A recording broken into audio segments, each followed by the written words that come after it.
Hello princesses! Today I'm going to be doing a get ready with me with all of the orange products that I don't hate. So if you have been a subscriber for a while or even just watch a few of my point makeup reviews, so like lipsticks, eyeshadows and blushes, not face products obviously, you will probably have noticed by now that I do not like orange.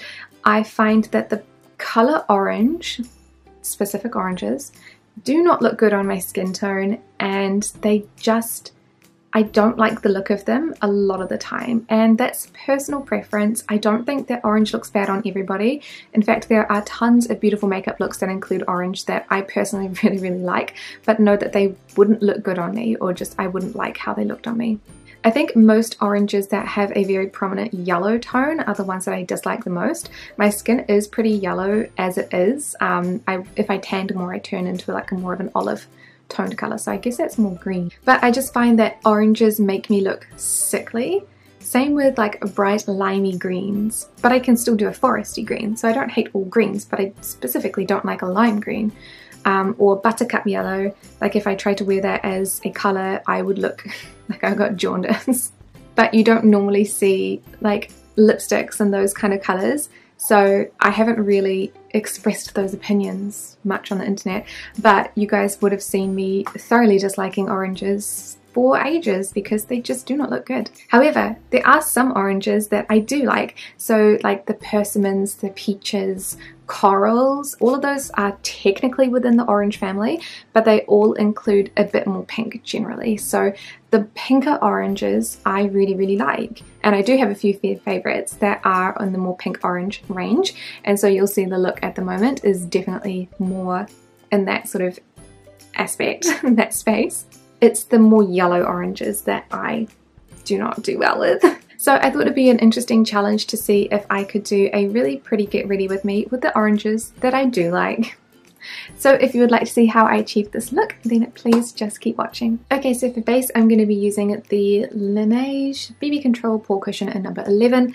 Using this one because I want it to be a little bit more lightweight, and this one is almost out, so I really want to finish it up. And I'm using one of my super old cushion puffs. This one is from the Etude corgi print cushion, and it's slightly damp because I just washed it, but that's okay. It'll probably give it a little bit more of a sheerer application, which is fine because today is Sunday. On my agenda today to do is to do some recordings for the piano, which means that the kids won't see my face, but it'll just be like full-on footage of my hands playing songs for them. And I also need to go for a walk. That is on my to-do list. And dye my hair pink so that I can get rid of the last of the dye, hopefully clear up some space. I don't actually have that much blonde hair left, to be honest, because my hair does grow very fast.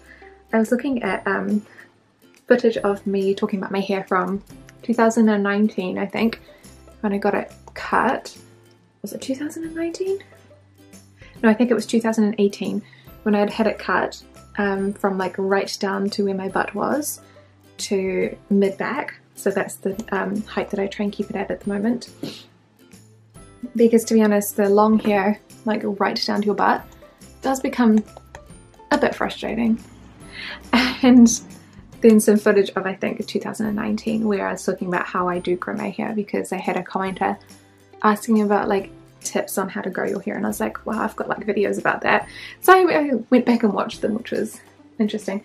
But anyway, in 2018 I had blonde all the way up to the roots, and then now 2020, it's been 2 years, it's grown like, I don't even know where it starts, but like around about chin length. So I think that's pretty interesting, because I knew my hair grew fast, like in comparison to a lot of other people. I am pretty blessed with hair growth for sure, but I didn't know quite how fast it grew, because obviously when it's normally that colour, it's just the darkest brown before you can get to black, and it's really hard to tell exactly how fast your hair is growing. But when it's growing from a blonde colour all the way out to black again, pretty much black, it's a lot more obvious. So I was kind of surprised at how fast it did grow, to be honest. So I'm almost out of blonde. I still have a lot of it. It does need to be cut, but obviously in quarantine all of the hairdressers are shut, and I'm not annoyed at it enough that I'm going to cut it myself, which I did do. I think last year I cut it a bit off myself. because I wanted to, and dyed it pink. So this time I'm just going to dye it pink. I think I'm going to go a bit brighter than normal though, because I'm stuck inside, and if it looks terrible, then it's just me looking at it, and I can pretty much, if I tie it up or just leave it behind me, nobody else on camera will see it either, so it's okay. I think I've still got a few uses left of that. I might flip the cushion and do a few more times with that. And now I'm going to powder my skin using my trusty Laura Mercier translucent loose setting powder and a big fluffy brush. I'm not using a huge amount of powder, like I'm not going to be baking or anything, but I am going to be thoroughly powdering my face because I will go for a walk later. And yeah, I don't want it to be super sticky, that's all. Mostly because I'm going to tie my hair up again, obviously, but I don't like it when my hair sticks to my face. I also get quite oily in the T-zone, so it's like I have to powder pretty much everywhere. So like I'm powdering my T-zone so that it doesn't produce too much oil, but then my hair sticks to my cheeks. So I end up having to powder my cheeks also. I would love to not have to powder all the time, but I also know that I hate having hair stuck to my cheeks. So I know that unless I shave my hair and go bald, I'm pretty much always going to have to powder my skin. Or maybe if I tie my hair up. But even then, like the little baby hairs come out and ugh, frustrating. I've also got one nice pimple there, which I haven't bothered to conceal or clean up or anything like that, because I don't care about it, so I hope you guys don't either. I'm not going to fix the fringe either, because I'm going to have to do eyeshadow, so that's fine. So for brows, I'm going to use my Innisfree two-tone brow kit. This is in the shade grey, I think. But it's the brow kit that I've been using for ages. It's really, really nice for very dark hair because it's not too warm toned. I do find that a lot of the Kbeauty brow colours, when they do go dark, are warm toned, which is strange. Maybe it's just a trend. People do dye their hair a lot, so might be to go with that more so. But it's kind of like, it's interesting to me that for Kbeauty, for Koreans, naturally their hair colour is generally black, but you don't really see black brow products. In general, they're like dark grey or a dark brown, that'll be your warm toned ones, but no straight up black. Like Anastasia Beverly Hills does black and things like that, and a lot of other things do. I would also guess maybe because people say that you should do your brows, if you have light brows, you should do them, what, two shades darker? And if you have dark brows, you should do them 2 shades lighter, something like that.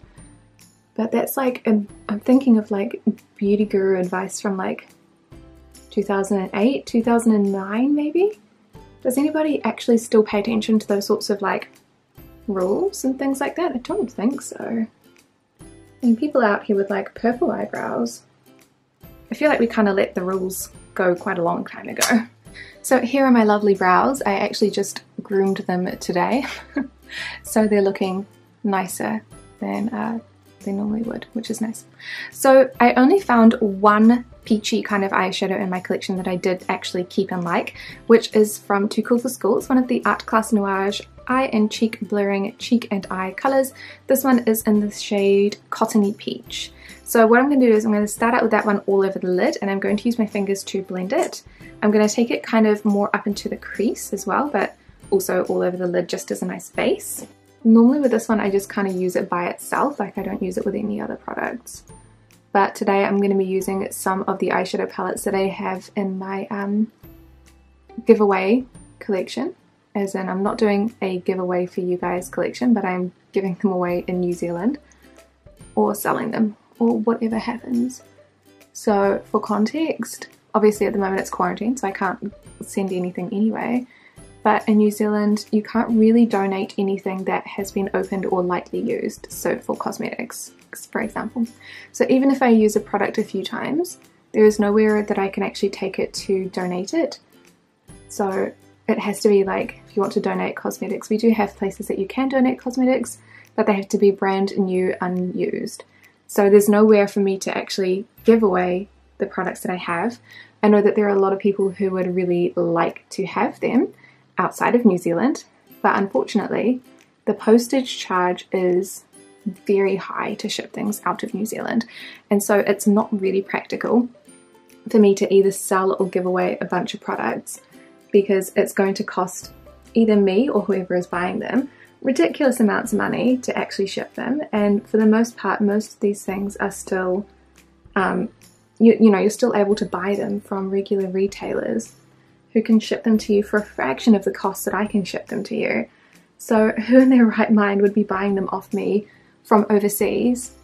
Even if I was giving them away, you'd still have to pay for the shipping because I can't afford to pay for the shipping, and it would just end up costing you more money to get them secondhand off me than it would be to get them anywhere else, and so it's just not logistically possible. So what happens to the products is that they get listed on Trade Me or offered to friends and family, but again, the problem with the friends and family is that they now have so many cosmetics that they don't need anymore. There's only so many things people really want and need, otherwise you just end up with a bunch of stuff at your house that you do not use, taking up space and things like that.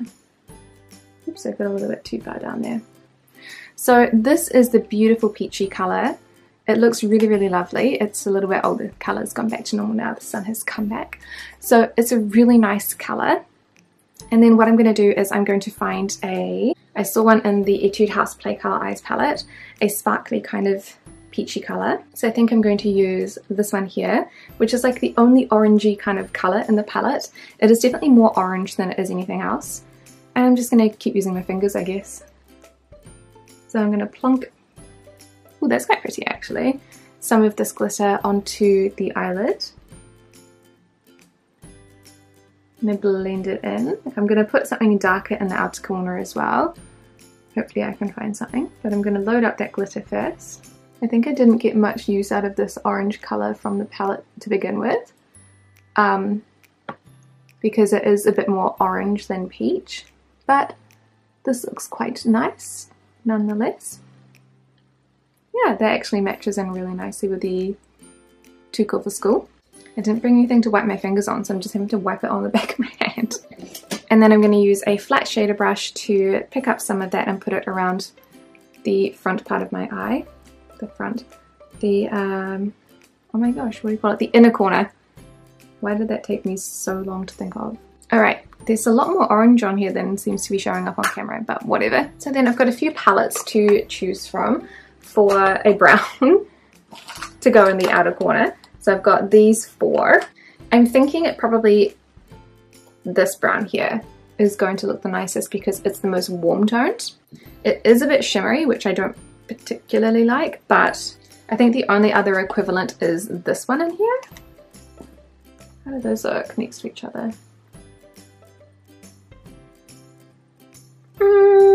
Actually, I might use the Clio one. So I'm going to try this one out here from the Clio palette, and we will see how that goes on the eyelid. I'm just going to take a tiny, tiny amount on the tip of the brush. This is my Zoeva blending brush. It is the 228 Luxe Crease, and I'm going to put it just in that outer corner there. I'm just going to tap gently. Oh yeah, that's a good colour. Oh, it looks terrible on camera. Wow. Okay, it looks really nice in real life. It sucks, but it's okay. And I'm going to put this into the outer third. I'm not going to go too far in today. Just keeping it light, bright for the neighbourhood, you know. I'm going to take just a tiny bit as well on the lower lash line. And then I'm going to do the same on the other side. Okay, so this is how the eyes are looking at the moment. This one looks a little bit messed up. I don't know why on camera it looks so strange. In real life it doesn't look that bad. But I will do my eyeliner, mascara, and then I will zoom out and show you guys the cheeks and the lips. There is no fixing this fringe right now. I'm growing it a little long so that I can see if I can do this really cute little slightly different style with the bangs, but oh, they just look so gappy at the moment, but that's okay. So this is how the eyes are looking at with the mascara and everything. I actually don't mind it. I think it looks quite, there we go. From further away it looks a lot browner, but when you get up close it does definitely look more orange, which I think is really cute. So then for blushes I wanted to show you my three favourite of the oranges. So the first one is from Etude House. It's from the Dreaming Swan collection and it is shade Point Coral. So even though the outside is a very much this kind of orange, I dislike quite a lot. Like, it's very yellowy. The inside, oh, I just dropped the puff on the floor. The actual blush itself is definitely more of that peachy pink. This one I absolutely love, and I actually do use, like, who am I? I use the puff that I just tossed on the floor. I use this puff to apply it. Because it is such a pale colour, it actually looks so cute because this is a huge frickin' puff. Usually I do not like the cushion puffs that come within the blushes. I think they're useless. I think that you should just throw them out. This one, super good, because you can just sort of pat it on and it just makes, it just, I don't know, it's the right shape and it's the right everything. It just works so well. So that is definitely one of my favorites. And then the other two are these ones. One's from NARS and one is from CanMake. And I'm actually going to use both of them today. So the first one from NARS is called Sex Appeal. And it is super pale. It's like the palest orangey sort of coral you can see.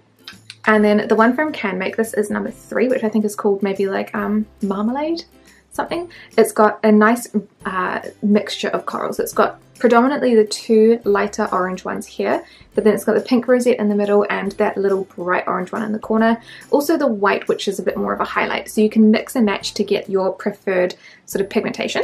So what I'm going to do today is I'm actually going to use the Sex Appeal, and I'm going to put that sort of like this way over the cheeks, not the nose. We're not really going for the e-girl look at the moment.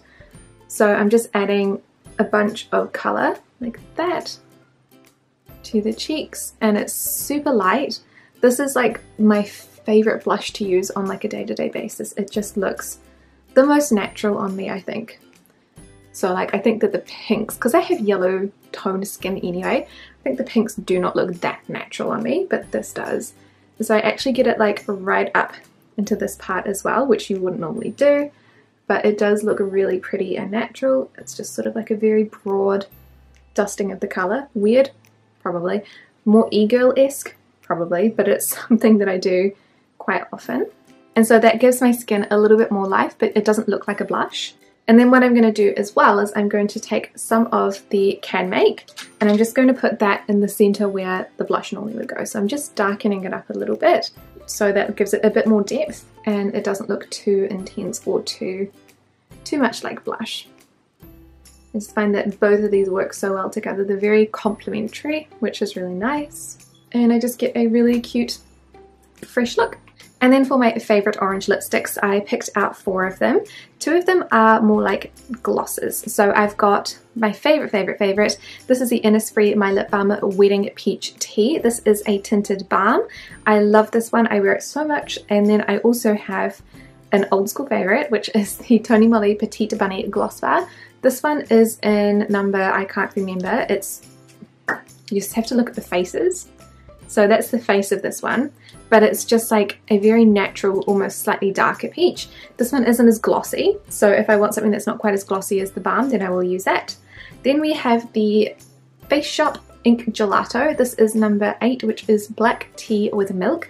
This one is oranger than I would normally use, but because it's a bit more of a sheer product, the pink of my lips does go through really nicely, and so it does look really pretty. And then the last favourite lipstick is the Lily by Red. I can't remember what these are called. I think they're the Romantic Mousse Liar ones, and this is in the shade number 8. So this one is definitely super pretty. So I think today I'm going to go with the Ink Gelato one, just because I think it's a little bit more orange than the other ones. They're a lot more peachy, and it definitely suits the eye look a lot better, I think, too. So this is how this one looks on the lips. It is so pretty. It definitely looks more orange in the tube than it does on the lips, for sure. And the Ink Gelatos are definitely one of my favourite kinds of sheer lip tints that I have. They're just so pretty. So this is my full face of orange products that I don't hate. So I would say this is probably the first time that I've purposefully tried to do a look with just orange like point products. Obviously I'm not going to do a base product in orange or like a highlight in orange because that doesn't really work. But I think that it actually looks really nice and I'm kind of quite into it, to be honest. I think that the eyeshadow, even though that was the thing that I was most worried about coming into it because I don't have that many orange eyeshadows that I do like. I just have that one product. I think that the addition of that shimmer that I wasn't expecting to come from that palette, the Play Color Cherry Eyes palette, I think that it looks really, really nice. So that palette technically is not in my permanent collection. It is in the to sell collection, but we can't sell anything at the moment because it's quarantine. So we do what we can. I already knew that I loved the cheek combination as well as the lipstick. So no surprises there, but yeah, I'm actually kind of pretty into it. So thank you guys so much for watching this Get Ready With Me, and I will see you in the next one. Bye!